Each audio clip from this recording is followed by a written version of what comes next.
मित्रों नमस्कार। सुधीर पांडे पूर्वांचल के YouTube चैनल पर आपका स्वागत है, अभिवादन है, अभिनंदन है। मेरा थंबनेल आज का है कि पीके और कांग्रेस मिलकर लड़ेंगे चुनाव और तेजस्वी के भाग्य में सीएम पद नहीं लिखा। इसको समझाऊंगा कैसे। कंडीशन उसी तरफ दिखाई दे रहा है।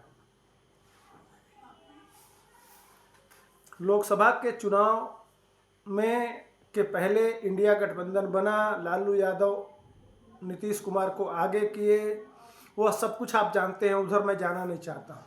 नया क्या चीज है और नया समीकरण कैसे बन रहा है और तेजस्वी क्यों परेशान है, लालू के चेहरे क्यों उड़े हुए हैं। लालू किस तरह से राहुल गांधी को परोक्ष रूप से आज बदला ले रहे हैं। मीडिया में तमाम बातें आ रही है, लेकिन नया समीकरण क्या है, यह पीके वाली बात कहां से आ गई, इसको मैं समझाता हूं।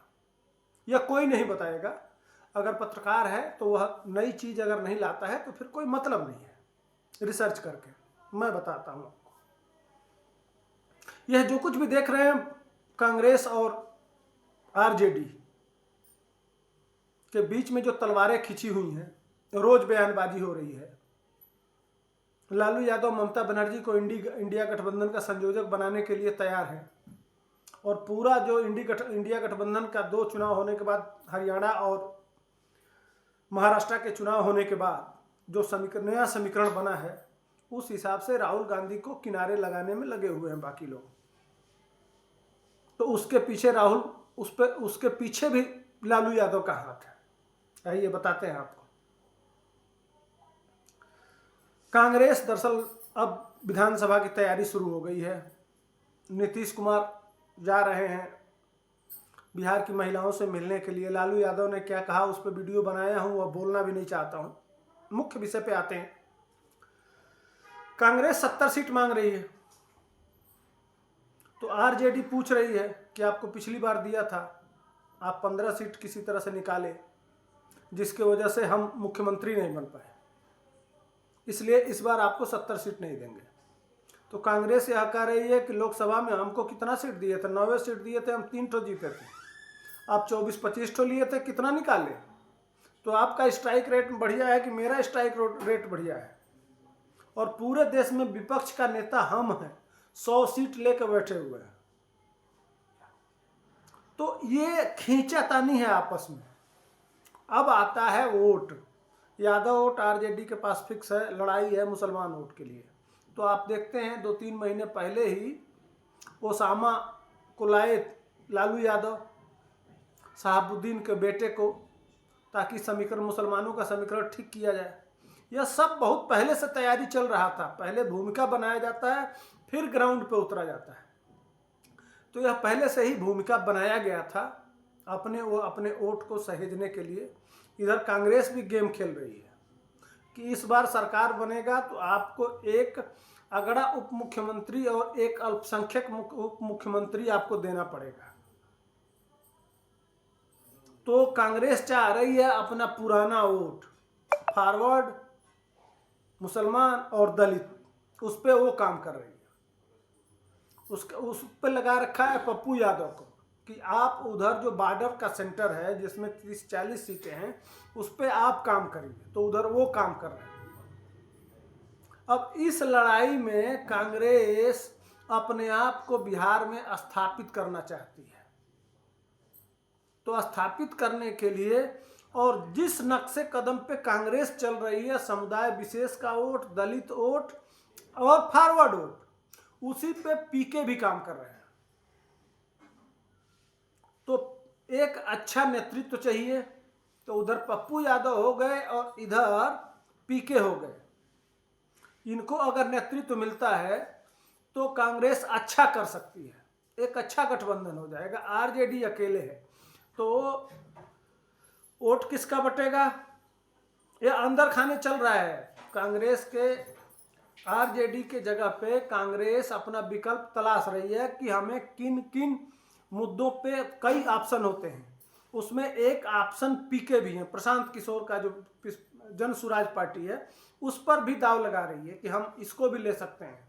इवन यह भी है कि अभी अभी आप देखे होंगे कि बिहार में असदुद्दीन ओवैसी और गिरिराज सिंह मिले हैं, इसलिए कि बिहार का समीकरण उल्टा पुल्टा हुआ है और अच्छा खासा वोट बैंक आपके एमआईएम के पास भी है।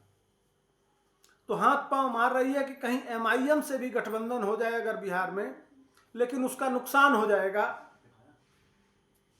कांग्रेस को, इसलिए उसको न लेके जन सुराज को लेना चाहती है कि भाजपा के वोट बैंक में ज्यादा से ज्यादा हम सेंधमारी करें, लेकिन ऐसा संभव होगा नहीं। तो ये सारे लब्बो लुआब, यह 3 समीकरण होंगे, लेफ्ट माने कम्युनिस्ट पार्टी, आरजेडी, कांग्रेस और जन सुराज, और भाजपा और जेडीयू, यह 3 लब्बो लुआब जो साफ दिखाई दे रहा है। जन सुराज चाह रही है कि वो किसी भी पार्टी से गठबंधन करने के लिए तैयार है, हालांकि उसका संगठन तैयार है, जहां भी लड़ रही है वहां ठीक ठाक लड़ रही है, तो उसका भी जमीन तैयार हो चुका है। तो ऐसे में 3 धुरी हो रही है, लालू यादव समझ रहे हैं। अब ऐसे में किसका वोट कौन कितना काटता है, बीजेपी का वोट और भाजपा का है जो फॉरवर्ड वोट है, उसमें मैक्सिमम भाजपा को ही मिलता है, उसमें से कांग्रेस काटेगी, यह सोच रहे हैं लालू यादव। लेकिन अगर कांग्रेस मजबूती से लड़ेगी तो आज के डेट में उनका जो बेस वोट, माइनॉरिटी वोट है, उसमें से भी कटेगा।